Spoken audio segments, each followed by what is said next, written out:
Confrontés à l'ère post-quota, les planteurs de betteraves doivent s'adapter. Alors que près de 2/3 des surfaces de betteraves sont arrachées aujourd'hui en France par des intégrales, ces machines, certes les plus performantes, sont de plus en plus pointées du doigt, notamment à cause de leur coût d'achat, d'entretien et d'arrachage côté client. Et c'est aussi parce que plus aucun constructeur ne propose d'arracheuses automotrices que des réflexions sont actuellement menées du côté des chantiers décomposés. Une poignée de spécialistes comme Gilles, Grimm ou Franquet veulent d'ailleurs leur redonner leur lettre de noblesse et convaincre des planteurs seuls ou à plusieurs en phase de renouvellement.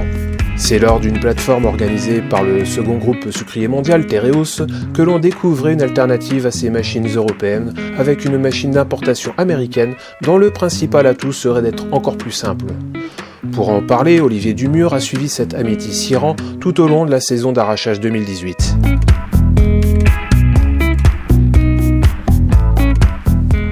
Bonjour, Olivier Dumur, responsable de secteur sur le groupe Tereos à Origny-Sainte-Benoîte. Aujourd'hui, on a fait un partenariat avec la maison Amity, constructeur Amity, qui est une maison américaine qui a 50 ans, qui représente 80% du marché américain. Donc Tereos cherche à développer des solutions alternatives vis-à-vis de la disparition progressive du matériel vieillissant qui est l'automotrice à betterave. Aujourd'hui, les agriculteurs qui cherchent une autonomie d'arrachage n'ont plus de matériel de remplacement, ou alors ils doivent forcément déléguer leurs prestations, leur travail à des entreprises agricoles, sur un système intégral. L'intégral a toute sa place malgré tout pour des grosses structures, etc. Mais aujourd'hui, on cherche du matériel qui est robuste, fiable et peu coûteux, comme le matériel Amity. La simplicité est donc un gage d'économie. Combien coûterait un chantier complet si ces machines étaient importées en France ? L'objectif, c'est d'avoir un matériel inférieur à 150 000 €. D'accord, donc uniquement l'arracheuse ? Donc tout l'ensemble, effeuilleuse avant et système arracheuse à l'arrière, chargeuse.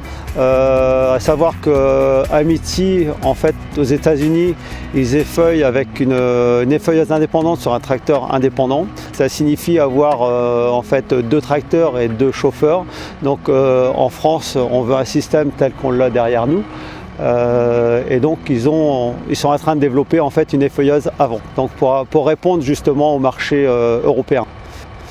Et donc ce matériel-là, il a fallu l'adapter aux conditions européennes parce que aux États-Unis, ils ne sont pas du tout sur le même écartement qu'en France.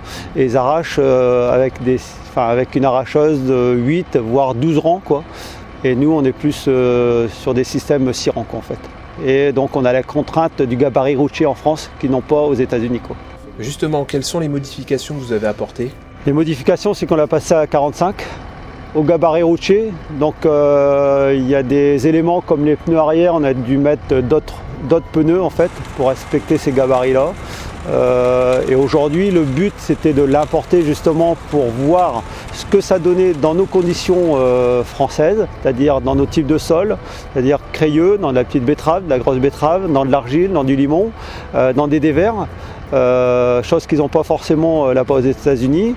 Ils ont des terres fort humifères. Donc on voulait valider déjà le matériel. On sait qu'il fonctionne là-bas, mais on voulait savoir s'il pouvait fonctionner également chez nous avec la fiabilité qu'on peut avoir aux États-Unis. Donc il y a quelques modifications à apporter au matériel pour répondre à certains critères tels que l'autonomie de la thermie. Il faut qu'on l'augmente un peu en capacité, de l'ordre de 5-6 tonnes l'attelage, mais il y a très peu de modifications à apporter par rapport à ce qu'on a pu voir cette année dans les différentes conditions En matière de simplicité encore, cette machine Siran avec un écartement de 45 cm se distingue de la Grimm Rooster, notamment par ses discopelles non pas animées hydrauliquement, mais auto-animées avec l'avancement. Un rouleau à doigts expulse les betteraves vers une chaîne qui alimente une table dotée de 6 rouleaux. Ceux-ci tournent par paires grâce à des poulies et courroies.